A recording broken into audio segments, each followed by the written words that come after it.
In this step-by-step tutorial, I will show you how you can add music in CapCut just in few minutes. This will be an easy and quick tutorial, so let's get started. So I want to add music to this video in CapCut. So here is what you will do. It's super easy. Just click over here on audio and search for any background music that you want to add. I'm going to search for happy music, for example. Okay, and here you go. You should find a lot of background music here. For example, like this one. So I want to add this one. Keep clicking on this music and put this music under your video, okay?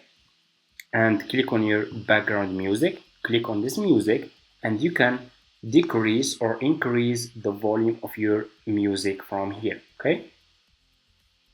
So I'm gonna make it just like this, and here you go. Let's check. That's how we can add music on CapCut. Thank you so much for watching and see you in my next videos.